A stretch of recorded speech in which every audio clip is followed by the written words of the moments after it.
दिन-20 আগে তমলুক পুলিশ লাইনে একটা রক্তদান শিবির করতে এসে প্রস্তাব দিয়েছিলাম। উনি বলেছিলেন যে আপনার শাসক, আমরা তার প্রতিও কৃতজ্ঞ, তিনি আমাদের ডাকে সাড়া দিয়ে এসছেন। আমি বক্তব্য দীর্ঘায়িত করবো না, কয়েকটা কথা বলবো। আর অনেক ঐতিহাসিক গণ আন্দোলনের প্রেক্ষাপটের সাক্ষী নন্দীগ্রাম। এই নন্দীগ্রামের পবিত্র ভূমিকে আর ওয়েলফেয়ার সোসাইটির কর্মকর্তা বন্ধুরা এই বৃক্ষরোপণ অরণ্য সপ্তাহ কর্মসূচির প্রথম লগ্নেই বেছে নিয়েছেন নন্দীগ্রামকে। তার জন্য তাদেরকে আন্তরিকভাবে নগ্ন সংশ্রদ্ধা নমস্কার প্রদান করবেন। আমাদের আজকের এই অরণ্য সপ্তাহের শুভ উদ্বোধনী অনুষ্ঠানের সভাপতিত্ব করছেন ওয়েলফেয়ার সোসাইটির অন্যতম কর্মকর্তা বাসুদেব বাবু। আমাদের শান্তনু বাবু উপস্থিত আছেন পূর্ব মেদিনীপুর জেলার পুলিশ সুপার, উপস্থিত আছেন রুহুল সাহেব সহ রাউত সাহেব এবং অনেক ওয়েলফেয়ার সোসাইটির কর্মকর্তারা আছেন। আজকে যে দিনী অনুষ্ঠানের সঞ্চালনা করছেন অত্যন্ত সুমধুর এবং সুন্দরভাবে আপনাদের উদ্দেশ্যে সঞ্চালনা করছেন এবং ওয়েলফেয়ার সোসাইটির যে সমস্ত কর্মকর্তারা এখানে উপস্থিত হয়েছেন তাদের প্রত্যেককেই আমার পক্ষ থেকে, পূর্ব মেদিনীপুর জেলা পরিষদের পক্ষ থেকে, বাংলার মামাটি মানুষের সরকারের অত্যন্ত মানবিক মুখ্যমন্ত্রী মমতাময়ী মা মমতা বন্দ্যোপাধ্যায়ের পক্ষ থেকে প্রীতি শুভেচ্ছা অভিনন্দন নমস্কার প্রণাম সালাম আদাব নিবেদন করি। সর্বপ্রথম আপনাদেরকে আগামীকাল উল্টো রথ অর্থাৎ সনাতনী রীতি অনুসারে, সনাতনী প্রথা অনুসারে দেবরাজ ইন্দ্রের নির্দেশক্রমে পুরীর রাজা ইন্দ্রদূতের বাড়িতে জগন্নাথ দেব অর্থাৎ জগতের যিনি নাথ, হিন্দু মুসলমান বৌদ্ধ জৈন শিখ খ্রিস্টান সমগ্র মানুষের ধারক এবং বাহক হিসাবে আবির্ভূত হয়েছিলেন। সেই জগন্নাথ দেব গুন্ডিচা মাসির আহ্বানে সাড়া দিয়ে ভ্রাতা বলরাম এবং ভগিনী সুভদ্রাকে নিয়ে মাসির বাড়ি যাত্রা করেছিলেন আর 8 দিন পর মাসির বাড়ি থেকে প্রত্যাবর্তন করেছিলেন। সনাতন হিন্দু ধর্মের ইতিহাসে তাই রথযাত্রা নামে খ্যাতি লাভ করেছিল। আগামীকাল মাসির বাড়ি থেকে জগন্নাথ দেব ভ্রাতা বলরাম এবং ভগিনী সুভদ্রাকে নিয়ে প্রত্যাবর্তন করবেন। উল্টো রথের প্রীতি শুভেচ্ছা অভিনন্দন নমস্কার প্রণাম নিবেদন করবেন।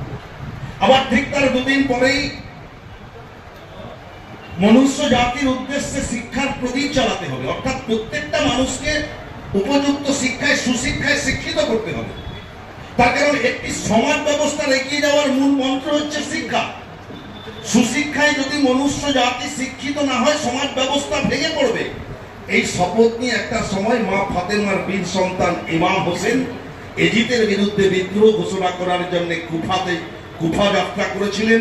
তিনি কুফার দিকে রওনা হয়েছিলেন। ঐতিহাসিক কারবালার প্রান্তর ফিরাত নদীর তীরে মহরম মাসের 10 তারিখে তিনি শহীদ হয়েছিলেন এজিদ বাহিনীর হাতে। সেই ইমাম হোসেনের শহীদি বরণের ইতিহাসকে আমরা প্রতি বছর স্মরণ করি এবং বহন করে থাকি 10ই মহরম। আগাম মহরমের শোকের শুভেচ্ছা অভিনন্দন নমস্কার প্রণাম। আজকে বৃক্ষরোপণ কর্মসূচি অরণ্য সপ্তাহের শুভ সূচনা লগ্ন। একটি গাছ একটি প্রাণ, গাছ লাগান প্রাণ বাঁচান, এই স্লোগানকে চলার পথের পাথেয় করে আমরা প্রত্যেকেই পথ চলি। কিন্তু বাস্তবে কাগজ কলমে এই স্লোগানটা শুনতে যতটা মধুর, কিন্তু আমরা প্রত্যেকেই সেই বাস্তবতার দিকে দৃষ্টি নিক্ষেপ করি না। তার কারণ আমরা যদি প্রত্যেকেই দায়িত্ব নিয়ে নিজের বাড়িতে প্রতি বছর 2টা-5টা করে গাছের চারা রোপণ করি তাহলে নিশ্চিতভাবে এই বিশ্ব মানব জাতিকে বিশ্ব উষ্ণায়ন থেকে রক্ষা করা যাবে। তার কারণ পরিবেশের ভারসাম্য রক্ষা করবে, অক্সিজেন কার্বন ডাই অক্সাইডের সমতা বজায় রেখে, তার জন্য প্রতিটিতে গাছের প্রয়োজনীয়তা রয়েছে। আমরা যেখানে সেখানে বনসৃজনে মুগ্ধ হই না, আমরা বনসৃজনে মেতে উঠি না। উপরন্তু যে সমস্ত গাছগুলো আছে সেগুলোকে কেটে কিভাবে আমরা বিক্রি করব তার পরিকল্পনা করি। কিন্তু নতুন করে যে বনসৃজন করার প্রয়োজনীয়তা রয়েছে, নতুন করে যে গাছের প্রয়োজনীয়তা কি, গুরুত্ব কি, এটা হয়তো আমরা কাগজে কলমে লেখাটা দেখছি, কিন্তু বাস্তবে সেটা রূপ দেওয়ার জন্য পরিকল্পনা করছি না। ওয়েলফেয়ার সোসাইটির জন্য আবার একটা জোরে করতালি। তার কারণ তারা শুধু কলকাতা থেকে স্বামীজির ভাষায় অতিথি দেব ভব, তার কারণ তারা আমাদের জেলাতে এসছেন, তারা আমাদের অতিথি, তারা সুদূর কলকাতা থেকে এসছেন নন্দীগ্রামে এই বৃক্ষরোপণ কর্মসূচি শুরু করে মেদিনীপুর জেলাবাসীর উদ্দেশ্যে বার্তা দেবেন যে গাছ লাগান, প্রাণ বাঁচান এবং সেটাকে বাস্তবে রূপ দিতে হবে। এখানে একটি কর্মসূচি চলছে আর আমাদের জেলা পরিষদের একটি কর্মসূচি শুরু হতে চলেছে। আমরা ময়না ব্লকে আজকের সেই কর্মসূচি শুরু করছি, একটু পরেই ময়না ব্লকে পৌঁছাবো।